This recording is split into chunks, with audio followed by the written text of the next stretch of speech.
ಹುಮ್ನಾಬಾದ್ ಮತಕ್ಷೇತ್ರದ ಬಗ್ಗೆ ಎಷ್ಟು ಹೇಳಿದ್ರು ಕೂಡ ಕಡಿಮೆನೇ ಆಗ್ತಾ ಇದೆ. ಯಾಕೆಂದ್ರೆ ಇಲ್ಲಿ ಹಾಡಿದ್ದೇ ಹಾಡು, ಅದೇ ರಾಗ ಅದೇ ಹಾಡು ಎಂಬಂತೆ ಸಾರ್ವಜನಿಕರ ಮಾತಿಗೆ ಬೆಲೆಯೇ ಇಲ್ಲದಂತಹ ಪರಿಸ್ಥಿತಿ ಬಂದೊದಗಿದೆ ಅಂತಾನೆ ಹೇಳ್ಬೋದು. ಏನೋ ಜನಪ್ರತಿನಿಧಿಗಳು ಅವರು ಹಾಲಿಯಾಗಿರ್ಬೋದು, ಮಾಜಿ ಆಗಿರ್ಬೋದು, ಜನರ ಕಣ್ಣಿಗೆ ಮಣ್ಣೆರಚುವಂತಹ ಕೆಲಸ ಮಾಡ್ತಾ ಇದ್ದಾರೆ ಎಂಬ ಸಂಶಯಗಳು ಕೂಡ ವ್ಯಕ್ತವಾಗ್ತಾ ಇದೆ.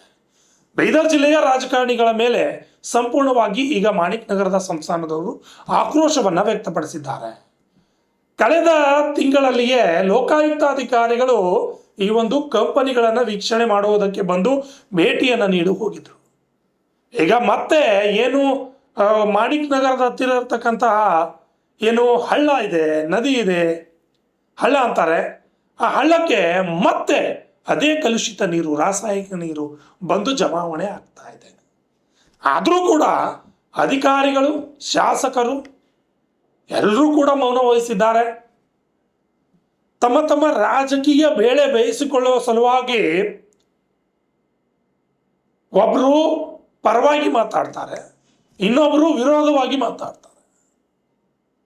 ನೋಡಿ, ಹುಮ್ನಾಬಾದ್ ತಾಲೂಕಿನ ಜನರು ಬಾಗಿಲುಗಳು, ಕಿಟಕಿಗಳು ಎಲ್ಲವೂ ಕೂಡ ಮನೆಯಲ್ಲಿ ಮುಚ್ಕೊಂಡು ಕುಳಿತುಕೊಳ್ಳುವಂತಹ ಪರಿಸ್ಥಿತಿ ಬಂದಿದೆ.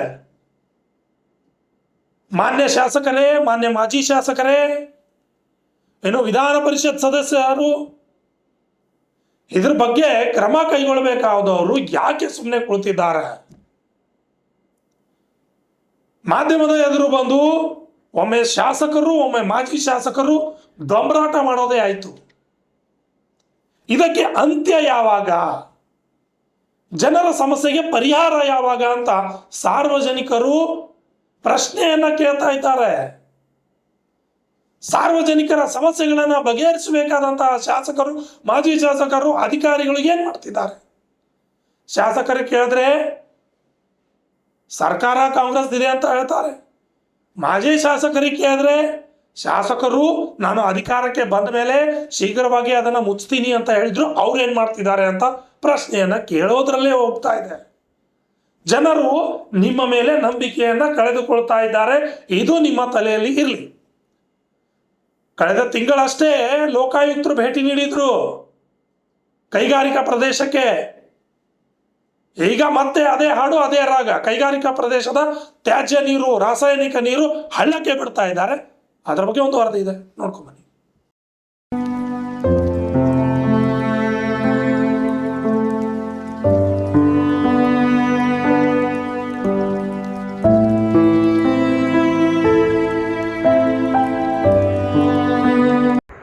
ಬೀದರ್ ಜಿಲ್ಲೆಯ ಹುಮ್ನಾಬಾದ್ ತಾಲೂಕಿನ ಶಾಸಕರು ಹಾಗೂ ಮಾಜಿ ಶಾಸಕರು ಬರೀ ಮಾತುಗಳನ್ನ ಹೇಳ್ತಾ ಇದ್ದಾರೆ ಅನ್ನೋ ಮಾತುಗಳು ಕೇಳಿ ಬರ್ತಾ ಇವೆ. ತಮ್ಮ ತಮ್ಮ ವೈಯಕ್ತಿಕ ಜಗಳದಲ್ಲಿ ಕ್ಷೇತ್ರದ ಜನರನ್ನೇ ಮರೆಯುತ್ತಿದ್ದಾರೆ ಎಂದು ಸಾರ್ವಜನಿಕ ವಲಯದಲ್ಲಿ ಚರ್ಚೆ ಆಗುತ್ತಿದೆ. ಈ ಚರ್ಚೆ ಆಗಲು ಪ್ರಮುಖ ಕಾರಣ ಏನಪ್ಪಾ ಅಂದ್ರೆ, ಹುಮ್ನಾಬಾದ್ ಕೈಗಾರಿಕಾ ಪ್ರದೇಶದಿಂದ ವಿವಿಧ ಕಡೆ ರಾಸಾಯನಿಕ ತ್ಯಾಜ್ಯ ಬಿಡುಗಡೆ ಆಗುತ್ತಿರುವ ಕಾರಣ ಈ ಚರ್ಚೆ ಶುರುವಾಗಿದೆ. ತಾಲೂಕಿನ ಕೈಗಾರಿಕಾ ಪ್ರದೇಶದಿಂದ ಜನ ಬೇಸತ್ತು ಹೋಗಿದ್ದಾರೆ. ಮಾಣಿಕ್ ನಗರ ಹಳ್ಳದಲ್ಲಿ ಹರಿದು ಬರುತ್ತಿರುವ ರಾಸಾಯನಿಕ ತ್ಯಾಜ್ಯದಿಂದ ಪರದಾಡುವ ಪರಿಸ್ಥಿತಿ ನಿರ್ಮಾಣವಾಗಿದೆ. ಜುಲೈ ತಿಂಗಳಲ್ಲಿ ಲೋಕಾಯುಕ್ತ ಅಧಿಕಾರಿಗಳು ಹಳ್ಳಕ್ಕೆ ಭೇಟಿ ನೀಡಿದ ಸಂದರ್ಭದಲ್ಲಿ ಗ್ರಾಮ ಪಂಚಾಯತಿ ಅಭಿವೃದ್ಧಿ ಅಧಿಕಾರಿಗೆ ಹಳ್ಳ ಸ್ವಚ್ಛತೆಗೆ ಸೂಚಿಸಿದ್ರು. ಕೈಗಾರಿಕಾ ಪ್ರದೇಶದಲ್ಲಿರುವ ಕಾರ್ಖಾನೆಗಳಿಂದ ಹಳ್ಳಕ್ಕೆ ರಾಸಾಯನಿಕ ತ್ಯಾಜ್ಯ ಬಿಡುಗಡೆ ಮಾಡಲಾಗಿದೆ. ಇದರಿಂದ ಮಾಣಿಕ್ ನಗರದಲ್ಲ ಗ್ರಾಮದಲ್ಲಿ ದುರ್ವಾಸನೆ ಬೀರುತ್ತಿದೆ. ಮನೆಗಳ ಕಿಟಕಿ ಬಾಗಿಲುಗಳು ಮುಚ್ಚಿಕೊಂಡೇ ಮೂಗು ಮುಚ್ಚಿಕೊಂಡು ಓಡಾಡುವ ಪರಿಸ್ಥಿತಿ ಎದುರಾಗಿದೆ ಎನ್ನುತ್ತಾರೆ ಸ್ಥಳೀಯರು.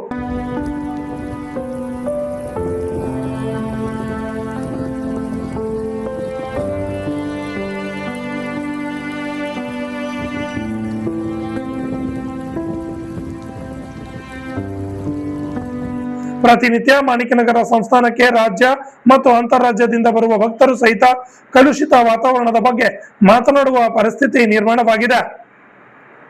ಇನ್ನು ಮಾಣಿಕ್ ಪ್ರಭು ಸಂಸ್ಥಾನದ ಪ್ರಧಾನ ಕಾರ್ಯದರ್ಶಿ ಆನಂದ್ ರಾಜ್ ಪ್ರಭು ಅವರು ಆಕ್ರೋಶ ವ್ಯಕ್ತಪಡಿಸಿದ್ದಾರೆ. ಹುಮ್ನಾಬಾದ್ ಕೈಗಾರಿಕಾ ಪ್ರದೇಶದಿಂದ ನದಿಗೆ ವಿಷಮುಕ್ತ ರಾಸಾಯನಿಕ ತ್ಯಾಜ್ಯ ಹರಿಬಿಡುತ್ತಿದ್ದು 200 ವರ್ಷಗಳ ಇತಿಹಾಸ ಹೊಂದಿರುವ ನದಿ ಇದೀಗ ಸಂಪೂರ್ಣ ಮಲಿನವಾಗಿದೆ. ಜನಪ್ರತಿನಿಧಿಗಳಿಗೆ ಮನವಿ ಮಾಡಿದ್ರೂ ಕೂಡ ಯಾವುದೇ ಪ್ರಯೋಜನ ಆಗುತ್ತಿಲ್ಲ ಎಂದು ಬೇಸರ ವ್ಯಕ್ತಪಡಿಸಿದ್ದಾರೆ. ಕಪ್ಪು ಬಣ್ಣದ ವಿಷಯುಕ್ತ ತ್ಯಾಜ್ಯ ಹರಿದು ಬರುತ್ತಿದೆ. ಇದರಿಂದ ದುರ್ವಾಸನೆ ಬರುತ್ತಿದೆ.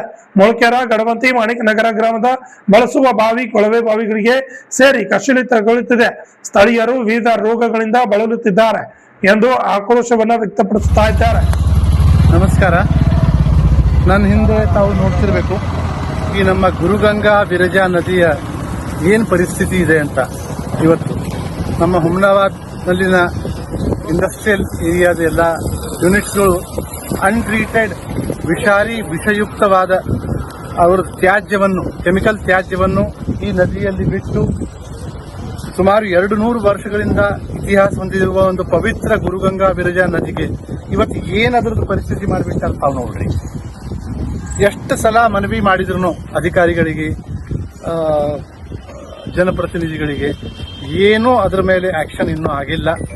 ಈಗ ತಾವು ನೋಡಬಹುದು, ಸ್ವಲ್ಪ ಝೂಮ್ ಮಾಡಿ ತೋರಿಸೋರಿಗೆ, ಏನು ವಿಷಾಕ್ತವಾದ ಒಂದು ಕಪ್ಪು ಬಣ್ಣದ ಕೆಮಿಕಲ್ ತ್ಯಾಜ್ಯ ಉದ್ಗಾಡ ವಾಸನೆ ಬರ್ತಾ ಇದೆ.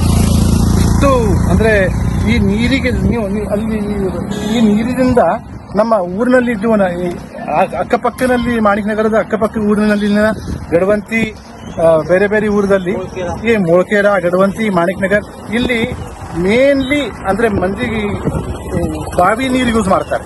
ಆ ಬಾವಿ ನೀರಲ್ಲಿ ಈ ನೀರು ಪರ್ಕೋಲೇಟ್ ಆಗ್ತಾ ಇದೆ. ಈ ವಿಷಯುಕ್ತವಾದ ವಿಷಾಕ್ತ ನೀರು ಅಲ್ಲಿ ಪರ್ಕೋಲೇಟ್ ಆಗಿ ಜನರಿಗೆ ಎಷ್ಟೋ ತೊಂದರೆಗಳು ಆಗ್ತವೆ.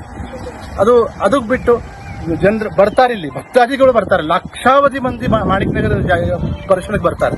ಅವರು ಈ ಪವಿತ್ರ ನದಿಯಲ್ಲಿ ಸ್ನಾನ ಮಾಡಿ ತೀರ್ಥವನ್ನು ತಗೋತಾರೆ. ಈ ನದಿ ಹಾಲತ್ ನೀವು ನೋಡ್ರಿ, ಇದು ಪರಿಸ್ಥಿತಿ ನೋಡ್ರಿ ಏನಾಗಿದೆ.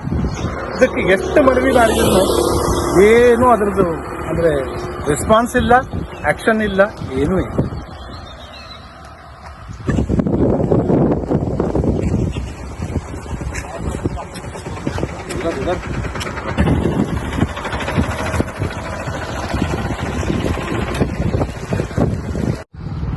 ಅಧಿಕಾರಿಗಳಿಗೆ, ನಾಯಕರಿಗೆ, ಜನಪ್ರತಿನಿಧಿಗಳಿಗೆ ಎಲ್ಲರಿಗೂ ಹೇಳಾಯಿತು. ಏನು ಹೇಳಿದ್ರು ಏನು ಫಲ ನಮ್ಗೆ ಸಿಕ್ಕಿಲ್ಲ, ಏನೂ ಆಗಿಲ್ಲ. ಅದಕ್ಕೆ ಈಗ ನಮ್ಮ ವಿಚಾರ ಏನು ಅಂದರೆ, ಇದಕ್ಕೆ ಈ ಗುರುಗಂಗಾ ನದಿಗೆ ಉಳಿಸ್ಬೇಕಂದ್ರೆ ಜನರ ಒಂದು ಧ್ವನಿನೇ ಉಳಿಸ್ಬೇಕು. ಜನರ ಒಂದು ಶಕ್ತಿಯಿಂದ ಅವರು ಒಕ್ಕಟ್ಟಾಗಿ ಏನಾದರೂ ಒಂದು ಅಭಿಯಾನ ಮಾಡಿದ್ರೇ ಈ ಗುರುಗಂಗಾ ನದಿ ಉಳಿತದ ನಮ್ಮ ಭಾವನೆ ಇದೆ. ಅದಕ್ಕೆ ಗುರುಗಂಗಾ ಉಳಿಸಿ ಎನ್ನುವ ಅಭಿಯಾನವನ್ನು ನಾವು ಪ್ರಾರಂಭ ಮಾಡ್ತಾ ಇದ್ದೇವೆ. ಆ ಅಭಿಯಾನಕ್ಕೆ, ಆ ಒಂದು ಮೂಮೆಂಟಿಗೆ ಎಲ್ಲ ಜನರ ಸಹಕಾರ್ಯ ಬೇಕು. ತಮ್ಮೆಲ್ಲರ ಸಹಕಾರದಿಂದನೇ ಈ ನಮ್ಮ ಕಾರ್ಯ ಸಾಧ್ಯವಾಗಲಿದೆ. ಗುರುಗಂಗಾ ಉಳಿಸಿ ಈ ಅಭಿಯಾನಕ್ಕೆ ತಮ್ಮ ಸಂಪೂರ್ಣ ಬೆಂಬಲ ಕೊಡಿ.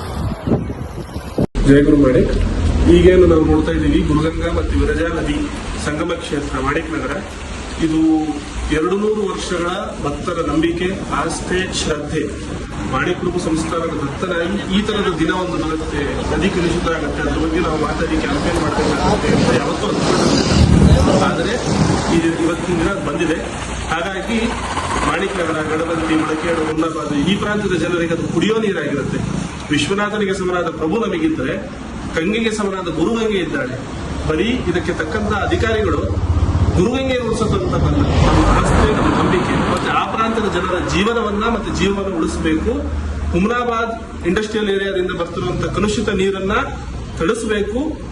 ಇದಕ್ಕೆ ನಾವು ಸೇವ್ ಗುರುಗಂಗಾ ಉಳಿಸಿ ಎಂಬ ಆಂದೋಲನ ಮಾಡ್ತಾ ಇದ್ದೀವಿ.